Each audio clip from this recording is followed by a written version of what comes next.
Are you bored out of your mind in quarantine? Have you run out of things to watch on Netflix? Are you willing to give a foreign language drama a try? Here are 10 dramas you should watch when you've got nothing to watch. At number 10, we have My First Love. On his 20th birthday, Teo is given a house, but ends up not having it all to himself like he planned. And the group of friends become closer than ever, but not without a large serving of drama. Ooh, take that drama. Yeah, there's We've a both lot seen of it. drama. It's good. There are 2 series on Netflix that you can watch. It's not my favourite, which is why it's at number 10. But I'd say if you've got nothing to watch, it's a pretty good show. You're gonna be desperate if you've got nothing to watch, so. Yeah, I did enjoy though, overall. Number 9, Kill Me, Heal Me. A man who suffers from dissociative identity disorder employs a personal psychologist, and together they uncover secrets of the past and his childhood that caused him to develop the disorder. Another really good one, interesting concept, well researched, really well acted, but it's like those 2015 dramas that you might like, you might not like because of the acting. So watch with caution. It's got a very particular style, like 2015 like dramas. Comedy slapstick, but also like really serious. Yeah. I haven't seen it, but I really enjoyed it. which is why it's at number 9. Because everything on this list is better than My First Love. Sorry. Okay, next. Number 8, The Stranded. When a group of students stay to party on the last day of term instead of going home, a terrible storm leaves them stranded on the island where their private school is situated. At first, they band together to stay alive, but as time goes by, it seems like rescue will never come, and so tensions begin to rise. On top of all of that, there's something strange about the island, and weird things start happening that no one can explain. I gave this a go. I think it's only 8 episodes, if I'm right, 7 or 8, and I actually really enjoyed it. It's a Thai drama. So the other 2 have been Korean so far. This one's Thai. And it kind of like keeps you watching all the way through. I thought it was a bit confusing, but overall the pacing and kind of the mysteriousness of the plot kept me interested, so I'd recommend. Number 7. Accidentally in Love. This honestly is my favourite drama. So, Chen Ting escapes an arranged marriage by running away to the school her late parents used to attend and changing her identity. There she meets friends, enemies, and a really irritating deskmate who is also a famous Chinese idol. Problems start to arise when she begins to use both identities to get what she wants.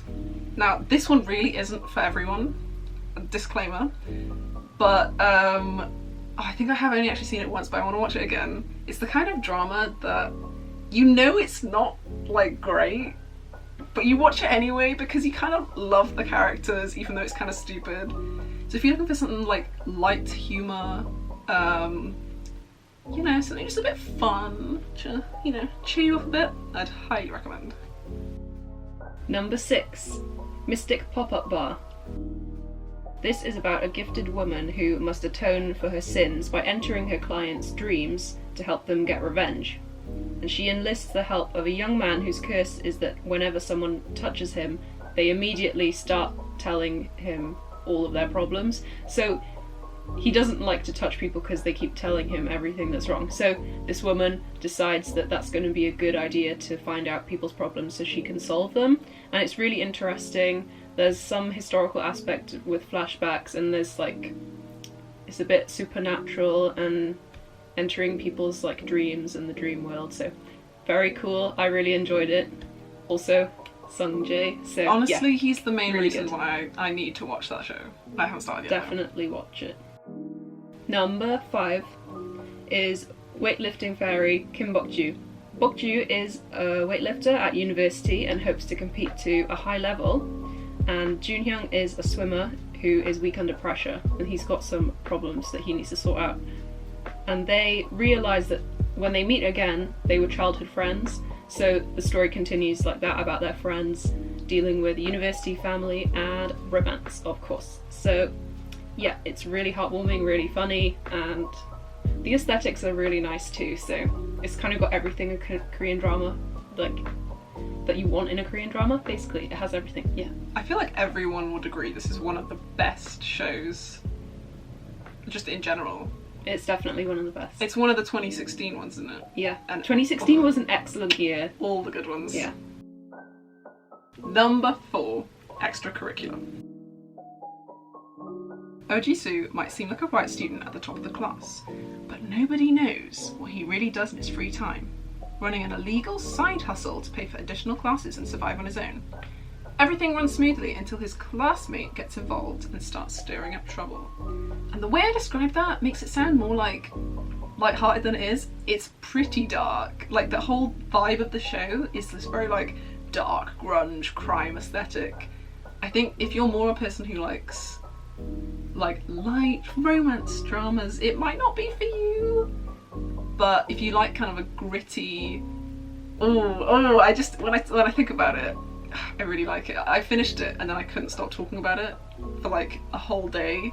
I was just like mind blown. Like, we need a season 2, just because I need to know what happens. Mm-hmm. I need to watch it next. Definitely. You tried so hard like not to give any spoilers. Yeah. It's like really good. So I think it's quite short as well. I think it might only be like 10 episodes or less, which was sad. But I really enjoyed. Number 3, hospital playlist. 5 doctors decide to reform their band from medical school, but their daily lives and responsibilities at the hospital tend to take priority over band practice. They each deal with complicated relationships, difficult patients, and long surgeries in this realistic hospital drama. Warning, you will get way too invested in your characters' lives. In the characters' lives. Please watch at your own risk. You'll get too invested. I've seen the first episode. Sorry. The first episode, so yeah. I really want to continue watching it. It's, I mean, I've watched quite a few good shows this year, but this one just has a special place in my heart. I say realistic. Obviously, I don't actually know what it's actually like in a real hospital, but it felt very the characters felt very real to me, which is why they do like a lot of operations as well, and they make it look like it is real. Very based in the hospital. If you're like a bit squeamish and don't like watching fake surgeries, it's still good. Also, they play a song like every episode, so in their band, and I didn't skip any of them. I'm proud of myself. Anyway, number 2 is a really, really, really good one that you should definitely try watching. It's called The Tale of Nokdu. A young man named Nokdu is on the run from enemies and must disguise himself as a woman to enter a woman-only village to hide there. He tries to keep his identity a secret whilst uncovering a dark plot. So, yes, cross-dressing. There's a lot of that, both ways too, with certain characters. I won't spoil it for you, but it's really exciting. It's a traditional drama set in the Joseon era, I think. And it's just really good. It's funny, there's lots of fighting. Yeah, we're watching like an episode a day at the moment, so I think we finished watching episode 6? Yeah, I think so. But like, oh, it's so good. It is so good. The acting is really, really good, and it's just hilarious because he's just running around like in women's clothes trying to pretend to be a woman. I think overall, it's got like everything. Yeah. So I feel like whatever genre is your favourite, I feel like you'll like it. Definitely. And number 1, the winner. It's W2 Worlds. Oh Yeon-ju, the daughter of a webtoon artist, enters her father's comic book world where she has to save the life of the main character. Things get more complicated as the two worlds collide, and both are under threat from the webtoon's villain. Honestly, this one is like, it's not even like that current. It's still on Netflix though, and I don't think anything's really been able to top it since we watched it. I've seen it 3 times. Yeah. That's how good it is. I've seen it twice. It's really, really, really good. Pacing of the show, at the end of every episode, you need to click the next one. It's like, what? I need to find out! And it's the perfect mix of every single genre. Yeah, I like how there's like, I like a good police drama, so then this one is like, has some of those aspects, has a bit of mystery, has a bit of like dimension crossing, you know.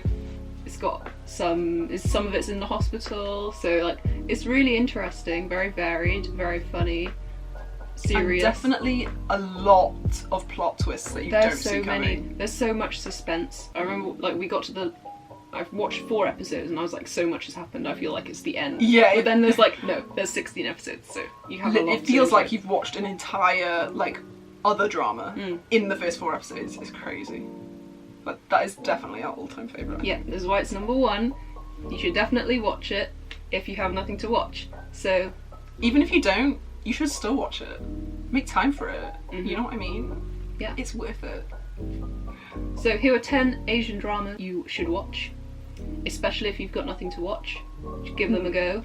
All are on UK Netflix at the moment, so go and watch them. Give them a watch. And if you've seen any, if you watch any, comment below saying what you thought and which one was your favourite. That's all from us. We don't have an outro. Bye.